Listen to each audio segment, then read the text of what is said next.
નમસ્કાર દર્શક મિત્રો, હું છું રૂપલ લોણીચિયા. સંપૂર્ણ ન્યૂઝમાં આપનું સ્વાગત છે. પાલનપુર તાલુકાના જગણા ગામ નજીક આજે એક અનોખી અને ચિંતાજનક ઘટના સામે આવી હતી. બનાસ ડેરીની બાજુમાં આવેલા ખેતરમાં અચાનક રીંછ દેખાતા આસપાસના વિસ્તારમાં ભયનો માહોલ સર્જાયો હતો.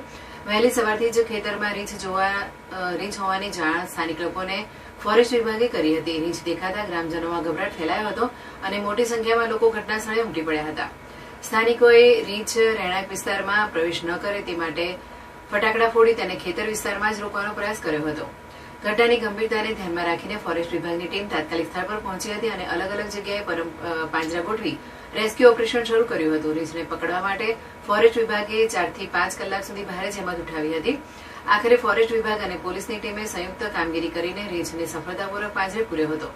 સમગ્ર ઓપરેશન દરમિયાન વિભાગે સતર્કતા અને કુશળતા દાખવતા કોઈપણ પ્રકારની જાનહાની ટળી હતી.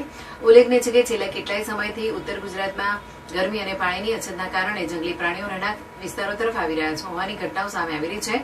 પ્રાથમિક અનુમાન મુજબ પાણી અને ખોરાકની શોધમાં રીંછ જંગલ વિસ્તાર છોડીને માનવ વસાહત તરફ આવી ગયો હોવાનું માનવામાં આવી રહ્યું છે.